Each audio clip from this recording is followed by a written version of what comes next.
They were the biggest rap group on the planet and the most controversial. They sold millions of records preaching pro-black politics in a predominantly white country. All done through an unrelenting wall of noise that changed the sound of hip-hop. Yo, I got something new, Public Enemy. And I was like, what the hell? Who's this? Oh my God, this is totally new sound. They just played by absolutely no rules. Yeah, boy. Drop it! The self-proclaimed prophets of rage who opened the eyes of a generation to the black struggle. And if you think that the noise is the music, the lyrics are even going to be noisier than the music. No one was teaching me about black politics in school. Come here, listen to this. As a human being, you're like, oh yeah, that makes sense. I've never thought about it like that before. Their militant attitude upset middle America, the media, and the government. When I watched the video the first time, I kind of felt queasy inside, and I thought, my heavens, who would ever want to put something like this together? There's a lot of people that don't ever want to hear a peep from the black man. The plan was to have us self-destruct. Friendships were stretched to breaking point. Could they hold it together long enough to get their message across? Like, yo, what you gonna do, man? Seriously, because I'm fed up to hear. If I would have shot that man in his head, I would not be sitting here talking with you guys today. The points made, you consider it done by the prophets of rage. All the people say, You're quite hostile. 1970s America. Hip-hop was in its early phase, rising up from the ghettos of New York, the Bronx, Brooklyn, and Queens. The perfect environment to breed rap's most political group. But that wasn't where the Public Enemy story started. It began on the more affluent streets of New York's Long Island. There's sort of a point of migration for African Americans who are working class or working the middle class, had kids, looking for, a backyard and a safe place to raise their kids from, the urban landscape that was Manhattan and Brooklyn and Queens. Out of the gains of the civil rights movement, many African-American middle-class neighborhoods were created. But what happened was, estate agents knew full well that white America didn't want to live next to black people. So they'd create middle-class African-American neighborhoods. So even though it was middle-class, everyone's black still. We did have grass as opposed to growing up playing on the concrete, like our cousins in the Bronx and Brooklyn and Manhattan. So fresher air, but nonetheless, racism was still there and we still had to deal with it. The Public Enemy members grew up within a few square miles of each other in the small town of Roosevelt. While hip-hop was developing on the hard streets of New York, these future political firebrands were studying at their local university. Brothers Keith and Hank Shockley ran their own sound system, Spectrum City. They made their name DJing at neighborhood parties and community centers. When rap was in its early stages, there used to be a thing where if somebody played what is known as a hip-hop beat, all right, or a traditional hip-hop record, all the MCs will line up and they want to grab the microphone. brakes in the bus, brakes on the car, brakes to make you a superstar. And at that time, you would have literally 20 or 30 guys wanting to get their turn so that they could show their skills. Most of the guys that are rapping were horrible. Young graphic design student Carlton Ridenhour, who called himself Chucky D, was one of the Spectrum City fans in the crowd. I kind of wanted to get my dance on. And whenever a whack MC got on the microphone to MC the crowd, they usually would just mess it up for the crowd and a dance. So what I would do is just get on the microphone to get them intimidated not to get on it. He sounded clearer, more succinct. He sounded better than any of the 30 rappers that was there. And he had some wit and some intelligence to him. So I said, you know what? I needed an MC for my situation to take it to another level. And I was like, I'm not trying to be, in the middle of that mix because, I just like to go to the gigs. I dig it. He said, nah, try this with us. And I tried it after the first weekend. I did a gig with Spectrum City, and from that point on, it was a natural fit. Mind over matter, mouth and motion, can't defy, cause I'll never be quiet. Let's start this. And hold up. Spectrum City had found their MC, and Chuck D is calling.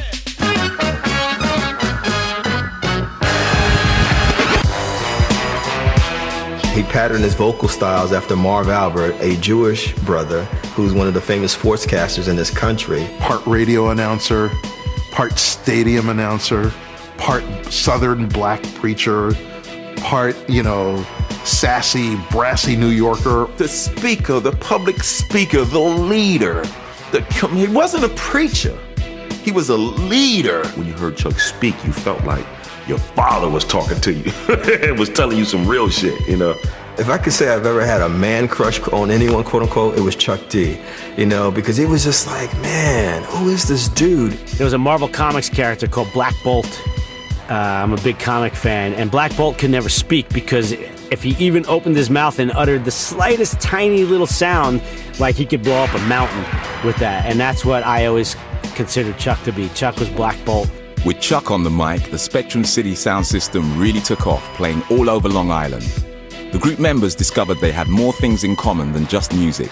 They all grew up in the 60s and shared a passion for politics. Most kids into hip-hop were several years younger. You have a group of people who grew up their first 10 years in the turbulent 1960s as kids. So assassinations that took place in the 60s, they stuck. I mean, I was in first, second grade. The president just got shot 5 years prior. Assassinations of Malcolm X when I was 5. Dr. Martin Luther King when I was 8. Then you had the destruction, the COINTELPRO, J. Edgar Hoover, the Black Panther Party. So coming up in the 60s made us see a different world than somebody who was maybe born in 1970 and then saw the 70s. Within a few years, Spectrum City were the biggest DJ crew on Long Island with their own show on university radio station WBAU. They fast got a reputation for playing the hottest rap records. Picking up the station's signal in Queens, established hip-hop artists like Run DMC started paying attention. We went to be interviewed at WBAU. I remember when we first walked in and it was a guy sitting there eating chicken wings out of a styrofoam container, answering the telephone. Yo, G, what's up, G? Yo, what's up, yo? DMC had just tasted the vital ingredient that gives Public Enemy its flavor.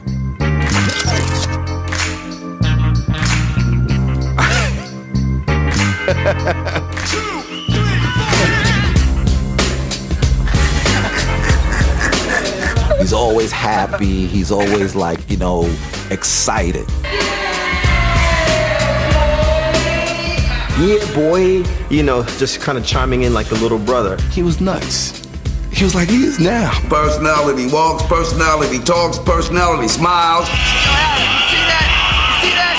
This the weapon, flavor. Flavor fucking flavor. And that excitement is infectious, it's contagious. Throw your hands in the air. Flavor is the dude who presents disorder. What are you looking at? Are you see in there? And dissonance, spontaneity, the gift of gab, and anything goes. Everybody thinks I'm cuckoo. With hip-hop still in its early days, there weren't enough new records to fill up a whole radio show. So with Flavor Flav now part of the crew, Spectrum City experimented with their own music to play on the airwaves. Their early demos were an instant hit with the listeners. And it was from one of these they would take their new name, Public Enemy. We would always go up to BAU just to hang out because it was just a beautiful scene. But then I remember when we went up there, like this probably was like the 25th time. And they, you know, they was playing records and then they played Public Enemy #1. Yo, Chuck, what's the move, man? I was on my way up here to the studio, you know what I'm saying? And this brother stopped me and asked me, yo, what's up with that brother Chucky D? He sway nice.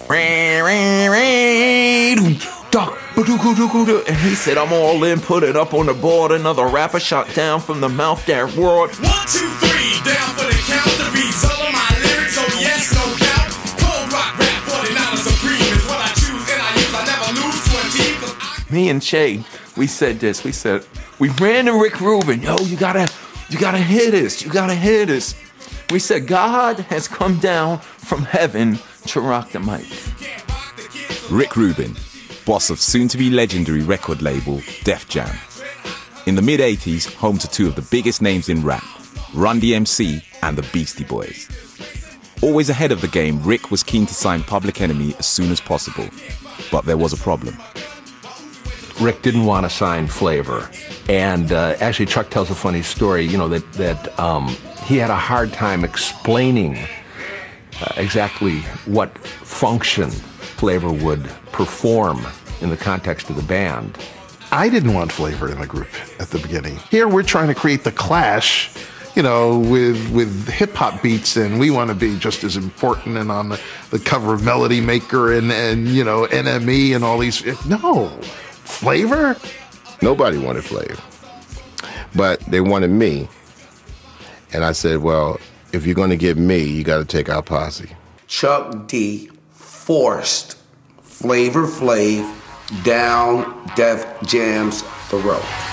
Oh, Chuck, they out to get us, man. Yo, we got to dust these boys off. In this corner with the night. Chuck and the group signed to Def Jam in 1986, quickly recording their debut album, Yo Bum Rush the Show.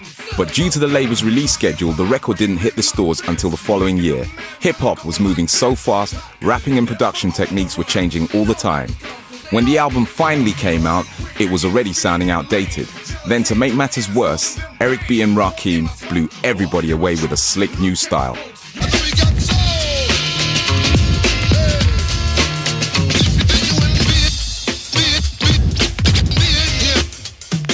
Eric B. and Rakim came out with, you know, their epic single, Eric B. is President and I Know You Got Soul.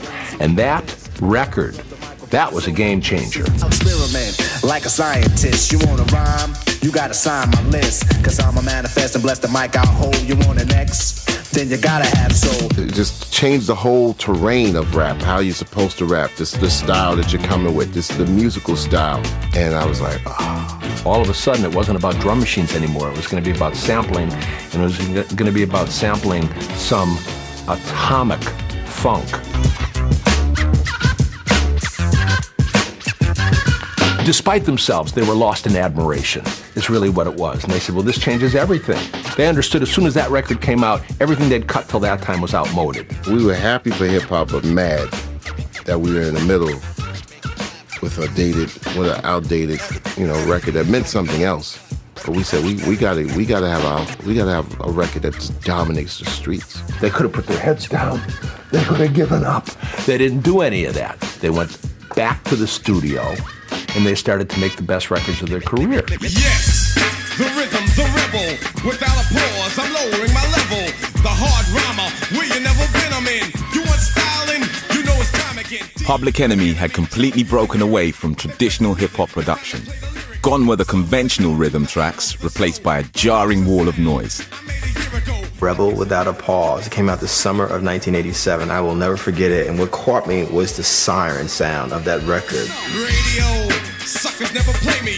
All the mix, they just okay me now, known and grown. When they're clocking my zone, there's no sneaking and taking everything now the brother owns. The noise. I mean, okay, it wasn't no noise like that in music. This is like noise with a character. Like that teapot thing or whatever that thing's in the back. From a rebel, it's final. On black final soul. Rock and roll coming like a rhino. Tables turn, suckers burn to learn. They can't disable the power of my label. It was innovative. It was creative. It was experimental. But above all things, it was loud. That record ripped through the Bronx, ripped through Brooklyn, ripped through Upper Manhattan, ripped through Queens. We said, look, if we died tomorrow, this record here is our signature. If we died tomorrow, this is it. No looking back. That was a relief. How low can you go? Death row? What a brother. Rebel Without a Pause became the blueprint for the Public Enemy sound. The group tried out their new material on the 1987 Def Jam European tour. The first gig was London, England. It was like a spaceship landing. One minute they were making records, we heard, you know, the first single, second single, stuff they were doing. Next minute they were at Hammersmith Odeon in the UK, and everybody from the UK singing with it. It all kind of built this atmosphere that something dangerous and exciting was going to happen. And this was going to be a big show. Come on, here we go again. Turn it up. Come on, man. Bring the noise.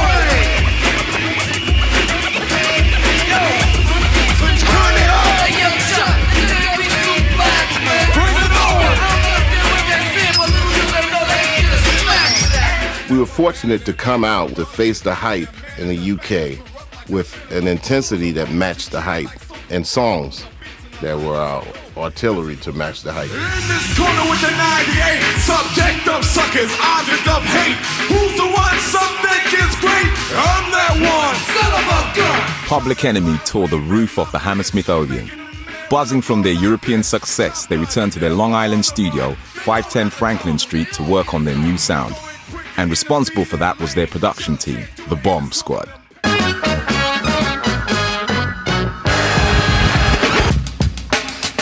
As well as Chuck, the Bomb Squad consisted of multi-instrumentalist Eric Sadler and the brothers Keith and Hank Shockley. I started collecting records since I was 5. At the time, I was like, I think I was 25 or 26.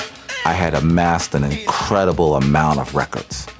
Doing Public Enemy and creating the album, it was more of an experiment just to see whether or not I can take snatches of recorded music and use it in a recording, creating almost an orchestra or a band with all the samples. Add some flavor to this, man. So here we go, y'all. Little by little, you know. We got the power and the knowledge to move them and still, right? A super song for the cause, so. The Bomb Squad's groundbreaking production centered on the sampler, an electronic device that allowed the user to record any sound, manipulate it, then play it back. Keith, Hank and Eric filled their individual samplers with clips of old funk records, spending hours combining the different sounds into one new groove.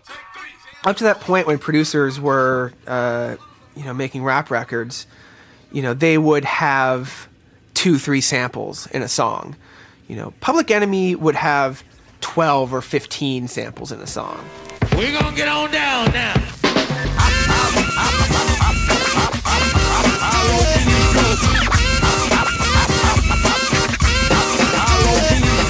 They would stack drum breaks on top of each other to make this entirely different clatter noise. You had no idea what record this came from. It became this brand new creation made out of found objects. Your bad self, help us break this down from off the shelf. Here's our music serving you some music. Papa got a brand new funk. Just, reconfiguring and taking sounds and bits and placing them here and there, so forth, to create, a completely new composition. It was almost like you sat down and you analysed every single track they had. Where did they get that sample from? How did they make that sound like that? How's that DJ doing that? It was just different. Hank Shockley to me, he's like the Phil Spector of hip-hop because of his daringness to do something that's absolutely nuts at times and experiment and go for it. They broke every rule possible, If a sample wasn't gritty enough, Hank would throw the record to the ground and rub it on the floor. Completing Public Enemy's sonic arsenal was the innovative scratching of Norman Rogers, aka DJ Terminator X, the only member of the band who spoke with his hands.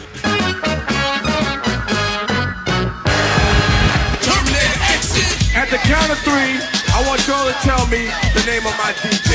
1, 2, 3.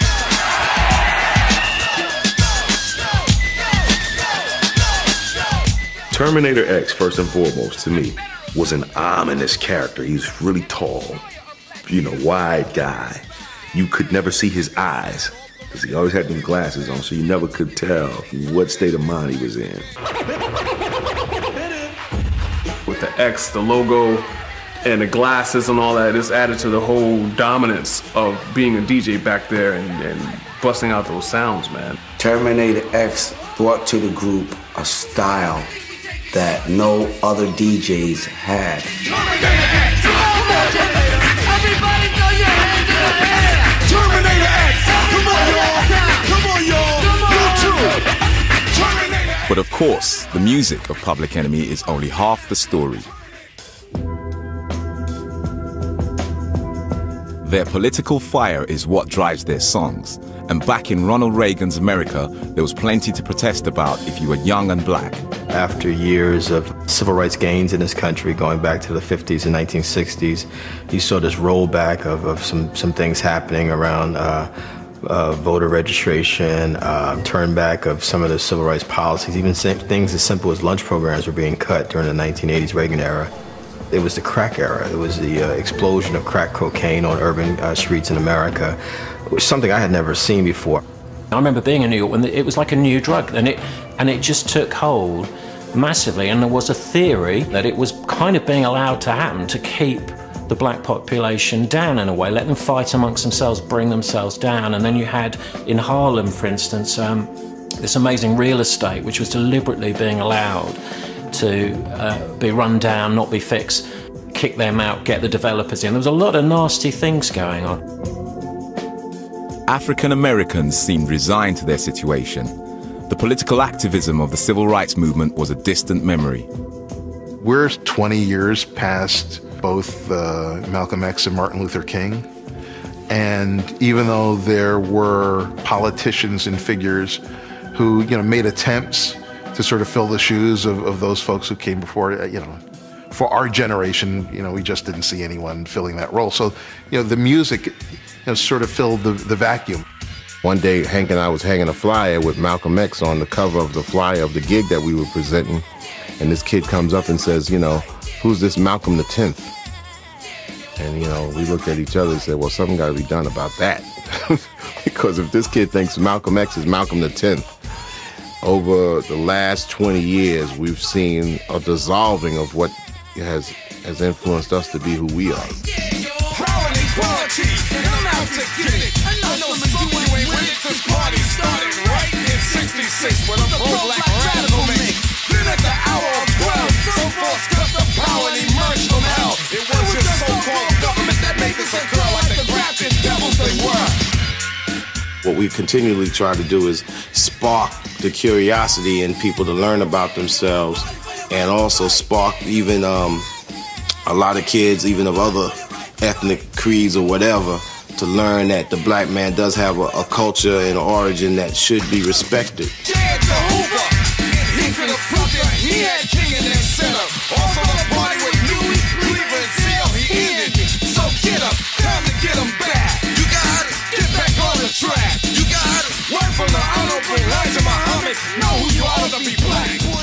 Growing up as a white kid in the suburbs, no one was teaching me about black politics in school.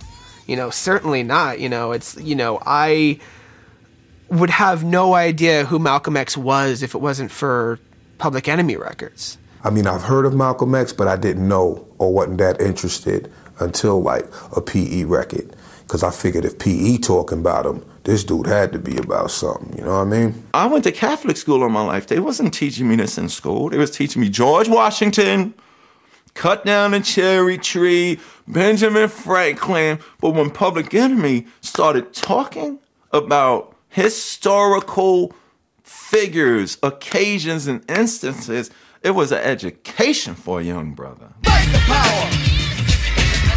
Throughout Public Enemy's career, Chuck D said the things white America didn't want to hear. Fight the Power is one of the clearest examples. Chuck went straight for the jugular, attacking America's king of rock and roll for stealing the black man's music.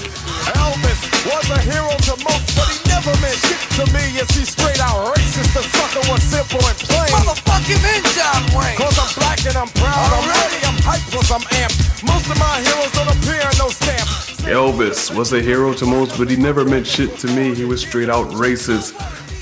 Like that was unheard of. People weren't doing that kind of name dropping like that. What Chuck was doing was saying, enough of these white heroes. We want to celebrate some other heroes as well, It was shocking.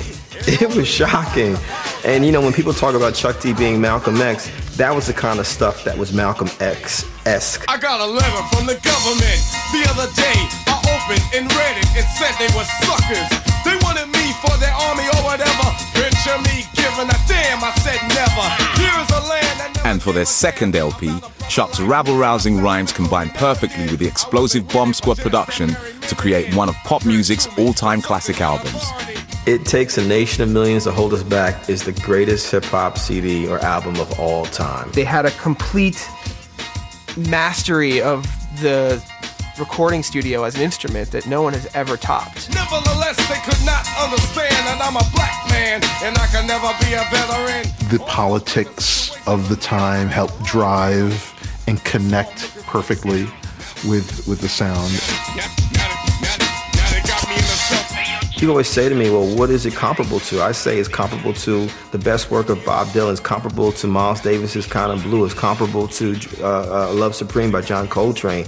It's the Beatles' White Album. I see it on their faces. First come, first serve basis. Standing on line, checking the time. Homeboys playing the curve, the same ones they used to do earlier. I was mesmerized by it, you know, and I tell everyone who wants to understand hip-hop, no matter what area you're from, you've got to listen to Nation of Millions from top to bottom, because from there you can see the strands that created NWA and Dr. Dre. You can see the strands that created Timberland and Missy Elliott. You can see the strands that created Kanye West and Eminem and all these other folks. It's all there. Succotash is a meal for kids that make cash, selling drugs to the brother man instead of the other man. Brother than sister. I'm talking about.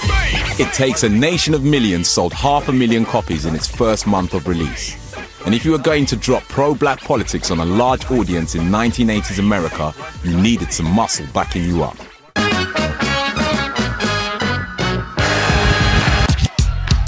Griff, Mr. Martial Artist. Griff had this tiny dynamo kind of vibe to him. He was the big thing in the small package. Brother in the red beret goes by the name of Professor Griff. This other guy who was kind of so militant that even someone like Chuck was like, "Prof, you gotta calm down a bit." You got this little guy and 4 guys on stage doing karate movements, marching in unison. They are called the security of the first world. Why? Because we believe that black people are first world people. When I first seen these 2 guys come out doing these choreographed military steps with these fake Uzis, you know, that looked real as I don't know what, you know what I'm saying? The crowd went crazy.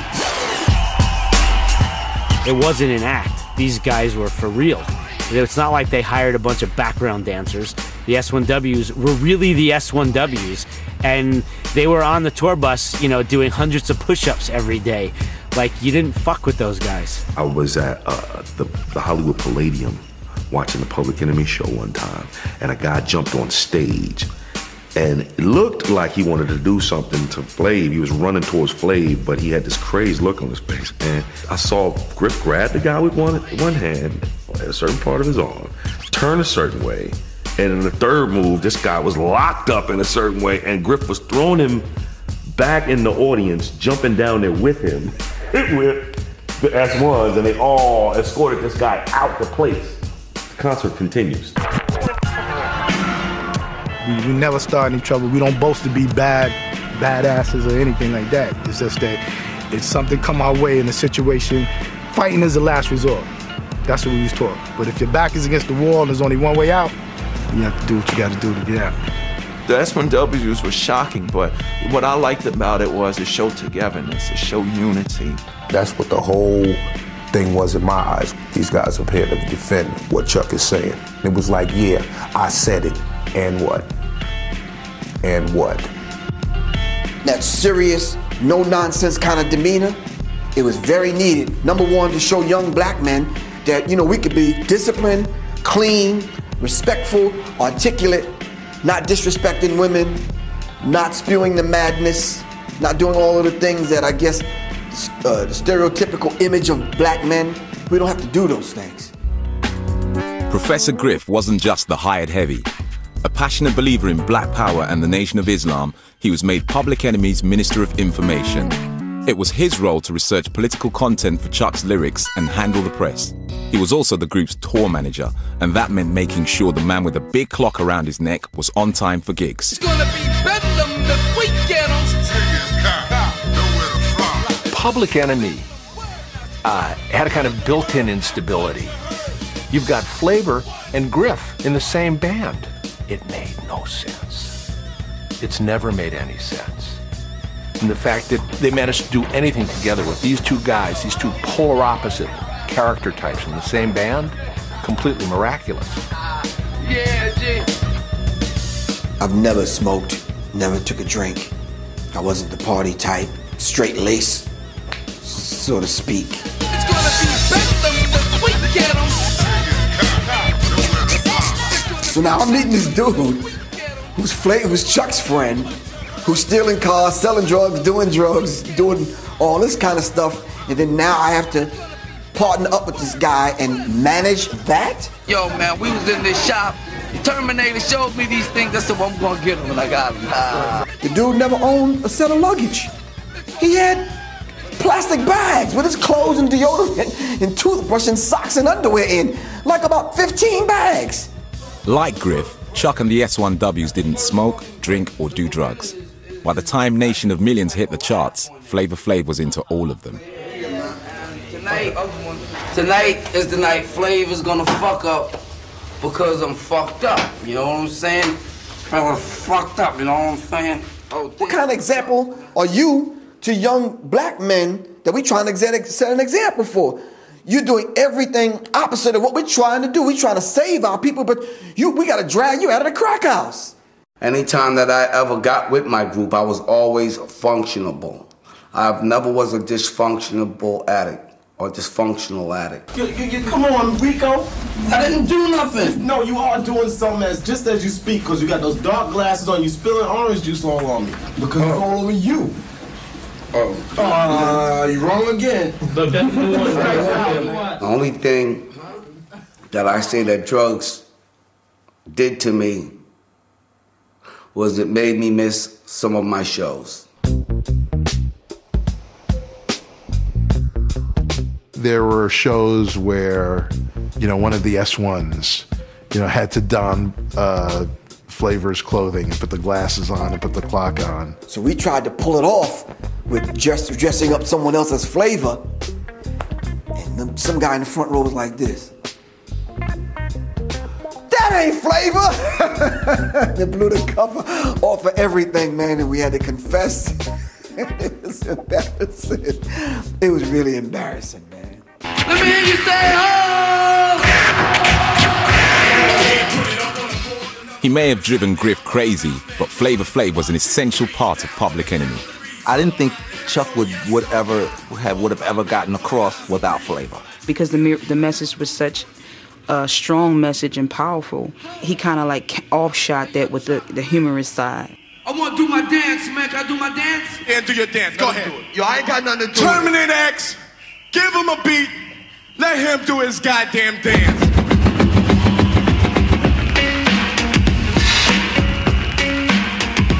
He was always like the outcast of the outcasts. Once you're the outcast of the outcasts, then how do you actually fit yourself into the world? You really don't. You kind of like have the world spin around yourself. That's Flavor Flav.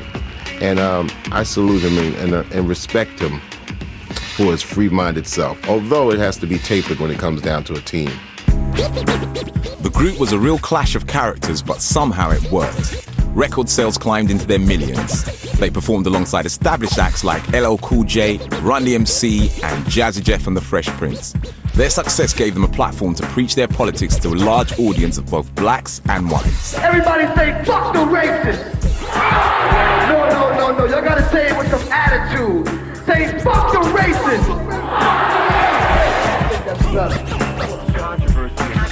Controversy in the rap world.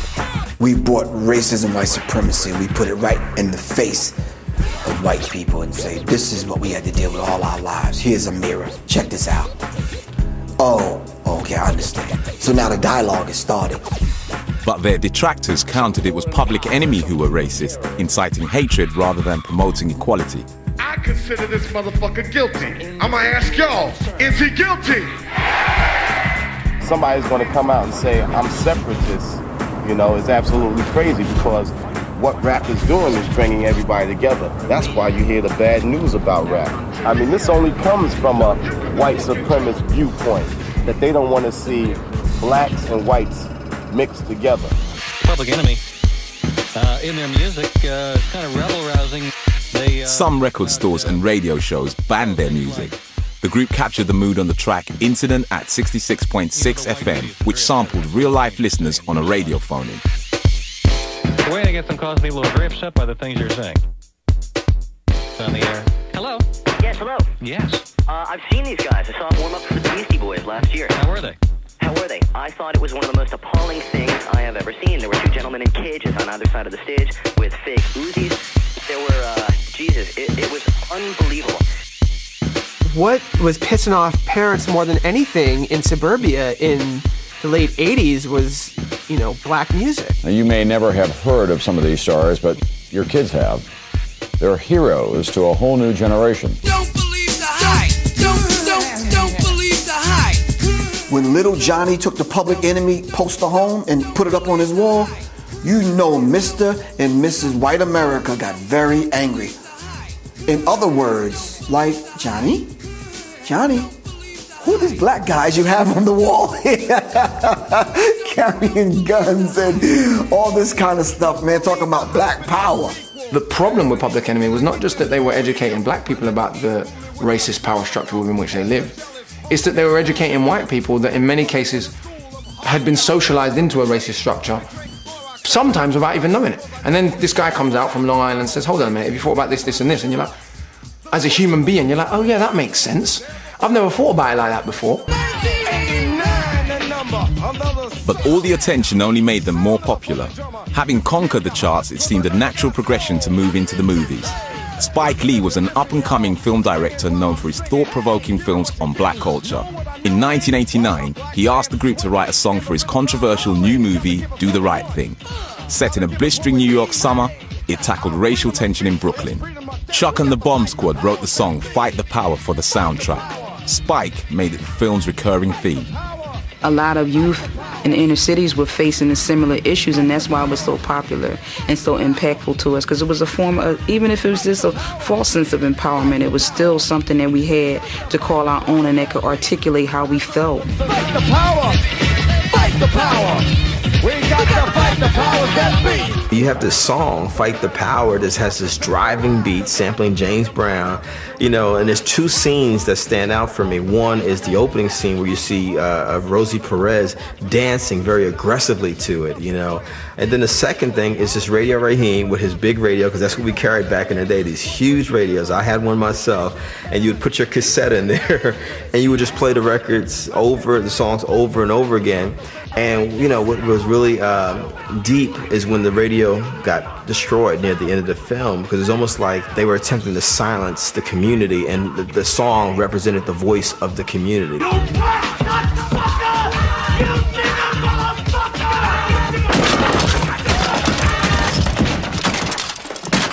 Do the Right Thing was a box office smash and was nominated for an Oscar. In the late 80s, it seemed you couldn't escape Public Enemy. The accompanying music video cemented their position as the Black Panthers of pop. To the outsider, the group's rise to the top appeared flawless. But on the inside, it was a different story. Flavor's drug-taking affected his reliability. Confrontations with ex-military man and tour manager Professor Griff were inevitable. Kind of found him and told him to be on time, and he had a thing about, you know, being on flavor time is what we call it. And then he showed up late. And then Griff just kind of like snapped. People were late. They didn't have their clothes ready. And so I'm saying, do you forget your purpose why we're here? The main purpose why we're here is to do a show. And for them to be late for a gig, that's tacky. That's not business-like at all. The story goes, Griff attacked Flavor, and in Flav's recent autobiography, he claims the assault left him with broken bones. I didn't break that man's ribs like that. I punched the radio and the clock, like destroying those things, thinking that maybe this will get through to him. I had a feeling he would probably be surprised of what he read inside my book. You know what I'm saying? Because these are things that he didn't know that was on my mind. Only thing you can remember about me is I beat you up? You don't remember the fucking people that wanted to beat you up and me and the S1Ws protecting you and coming to your aid while you high and drunk. Griff doesn't live inside my body, so he's not gonna feel what I feel. He's on the other end of it. Angry and upset, Flavor Flav claims he turned up to the studio with a loaded gun. I was about to put his lights out. And if I would have put his lights out, if I would have shot that man in his head, I would not be sitting here talking to you guys today. And I thank God for giving me the strength not to kill Griff. Bad relations between Flav and Griff were a continuing problem, but in 1989, things got a whole lot worse. In May, the Washington Times sent journalist David Mills to interview Professor Griff. A number of topics were discussed, but when the article was published, all the attention focused on one sentence. Griff reportedly told Mills, "Jews are responsible for the majority of wickedness that goes on across the globe." With the media scrutinizing their every move, it was a PR disaster. The resulting fallout threatened to end Public Enemy's career. You're at the height of your success, everything is going right. That happens, then everything just... I just know when I read about it, I was like, what? And he said that, and now the power that now he has to lead a group. And what happened? Like, I was very confused. The Griff situation was to me, I'm gonna be straight, was a selfish call at that time, because whether that's his belief or whatever he wanted to believe, I'm not gonna get into that, it affected everybody else. You know, I get associated with that. I think that the thing that hurt us was, once again, was the fact that we're being seen as being haters when we were not the case at all. And I think that the incident with the Jews was something that, to me, was irresponsible. The group was already controversial enough doing what Chuck was doing. They already had enough on their plate with Chuck speaking so directly out against the racist white power structure, without them then making irrational statements that they couldn't even intellectually defend. It wasn't the first time Griff had brought up contentious issues in the press. The band often discussed ideas about how to regain a consciousness for African Americans, and this often spilled over into the black community's relationship with other ethnic groups. But this quote was indefensible. Did he really say those words, or were they taken out of context? The way it was kind of put out there was definitely not my sentiment. Never had this hatred for Jewish people. Never had this hatred for white people like they say. Hell, you could take bits and pieces of this conversation we're having right now and cut it up and make it seem like I hate some damn body. My temperament and my aggressive way I talk and the passion that you see coming from me. You understand what I'm saying? Hell, we can do that all day long in the editing room. I just finished reading The Secret Relationship Between Blacks and Jews, which was given to me by somebody in Public Enemy.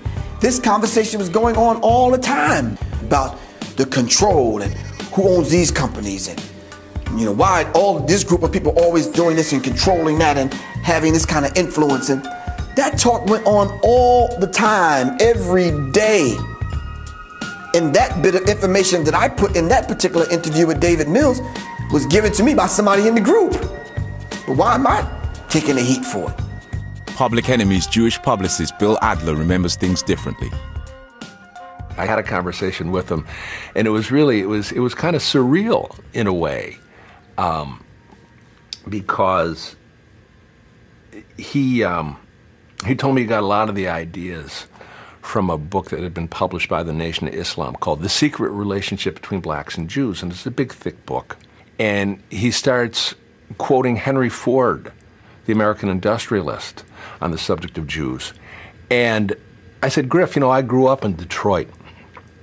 Henry Ford was a notorious racist, in addition to being an anti-Semite. And I said, he would have as readily and as happily upholstered the seats of his cars with your black hide as with my Jewish hide, just so you know.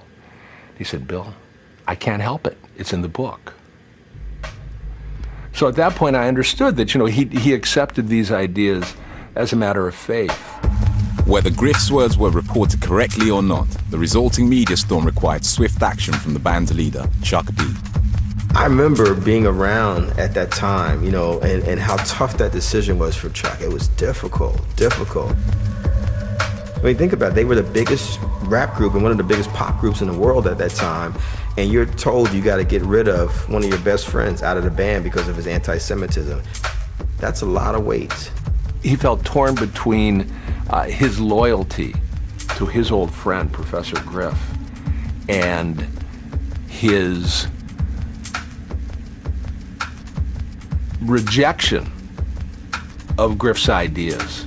Nobody wants to go around being called anti-Semitic, because I think it's a game that the press likes to also play, because you have to find the reasons why each and every black person associated with Public Enemy is anti-Semitic. And so it's something that they could play with and make fun out of and just keep on building up because they find it interesting to sell papers or TV programs. But as far as Public Enemy is concerned, that's a ridiculous statement. It was a total mess. It was a mess with me not just getting into it and handling it after it was said and done. And I just let it go. I said, you know what? Boys will be boys, and let's, men will be men. Let's just, it'll wash away. Did not wash away. Def Jam's publicist Bill Adler refused to work with the group, and criticism from the world's media continued to build. Public Enemy's mission to change the consciousness of a generation was about to be wrecked by one interview. Chuck had to act to save his group. He released a statement, apologized, and sacked Griff. Did I get thrown under the bus by organizations, by people in the group? Yeah, I did. Did it have to happen that way? No. How do you rebuild from that? There's inside problems, is this and that, and that was the key of everything just going sour. Most bands would have buckled under the strain, but Chuck responded to the Griff situation with typical style, head on. In their next album's standout track, Welcome to the Terror Dome, Chuck vented his anger, reigniting the whole argument. Public Enemy didn't come to mainstream attention until recently, when one member of the group made explicitly anti-Semitic remarks. There was a furor, the group apologized. But then, in their latest rap, these words. Crucifixion ain't no fiction. So-called chosen, frozen, apology made to whoever pleases. Still they got me like Jesus. Released in 1990, Fear of a Black Planet continued the political rage of their previous album. I can't walk in the park just because I'm dark. Wasn't blue in the crew, sweating me and I'm through with the crap. As well as preaching the teachings of black nationalists, they also tackled many social issues that affected African American communities, like the treatment of blacks by the police in Anti-Nigger Machine, emergency call response times in 911 is a joke, I dialed 911 a long time ago. Don't you see how late they're reacting? They only come and they come when they wanna. So get them and the stereotyping of black people in the movies on the track Burn Hollywood Burn. Check out a movie, but it'll take a black one to move me. If Def Jam were worried about the Griff scandal's effect, they needn't have been. Fear of a Black Planet was a top 10 album on both sides of the Atlantic. Public Enemy were more popular than ever. The group went on tour with big-name artists like U2. They even had a presence in the Hollywood blockbuster Terminator 2. Lead character John Connor wore their t-shirt throughout the movie. They further crossed over to rock fans with their fourth hit album in a row, Apocalypse 91, The Empire Strikes Black. It featured a new version of Bring the Noise with thrash band Anthrax. Rap metal was born. They'll never care for the brothers and sisters right across the country has us up for the war. We got to get them straight. Come on now, they're gonna have to wait till we get it right. Chuck still refused to rein in his political preaching. The album also included a track which caused another media outcry. In Arizona today, another march on the state capitol. Another call for a state holiday to honor Martin Luther King Jr. People were asking for a holiday in the United States for Dr. Martin Luther King Jr. It would be the first black person to have a holiday named after him. And you had two states that said no, New Hampshire and the state of Arizona. And I decided to get busy and writing a song about what I felt and how I just thought it was a bunch of crap that this state would just avoid the issue.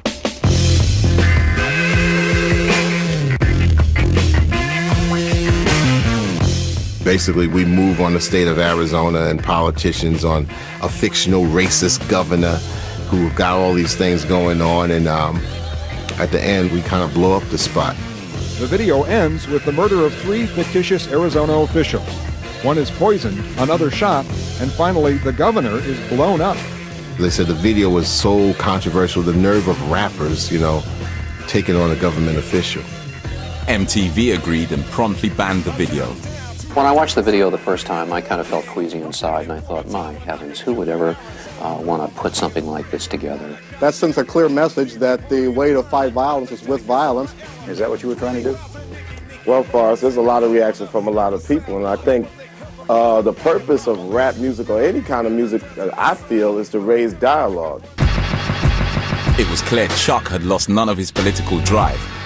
But as the 90s rolled on, the group lost their momentum. Griff was long gone. The Bomb Squad were working on other projects. Flavor's personal demons saw him regularly in jail. And by the time Public Enemy's 5th album came out in 1994, hip-hop was changing too. I started noticing in 91, 92, wait a minute, they're showing a lot more videos that are not the kind of substantive stuff that Public Enemy and other groups were doing. It's like this and like that and like this and it's like that and like this and like that and The corporation seized it by the throat and threw it down the tubes. It was like gangster became marketable. It became contrived. And now it's all about bitches and hoes and how much money you got and flossing and blinging and spinning rims and the whole materialistic kind of vibe. I'm not a conspiratorial theorist, but I definitely believe that someone said enough of this Public Enemy stuff. These guys have got to go, you know what I mean, in whatever form that means.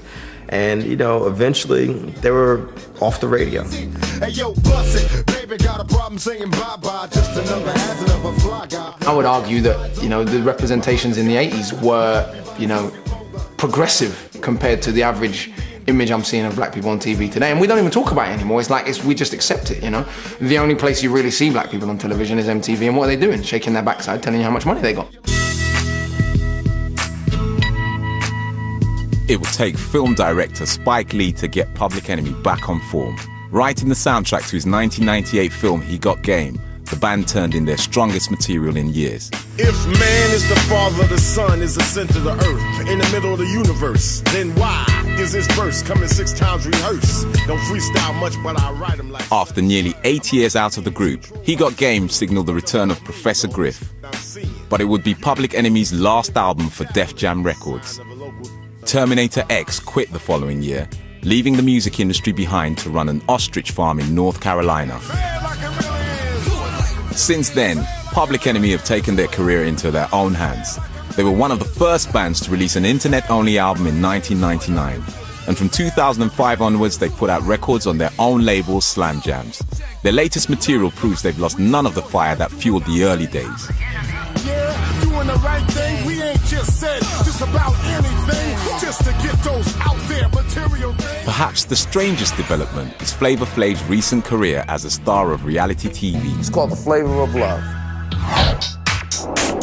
I put 20 girls in my crib, and I dated them all, trying to find the right one for your man. Fans tuned into Flavor of Love in their millions. The show boasted the highest viewing figures in VH1's history. But it's a long way off the original message of Public Enemy. I don't think in no shape, form, or fashion Flavor doing Flavor of Love tarnishes or puts a blemish on what PE represents. It can't. It's two complete different things. You're not seeing the real Flavor Flav. You're seeing a character that he's playing to have a TV career, and why the hell not? I want to have a little party, you know what I'm saying? So listen. Let's be truthful. Even on those reality shows, Flavor wasn't the fool.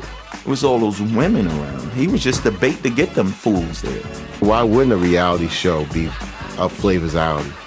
Flavor Flav was made to be seen.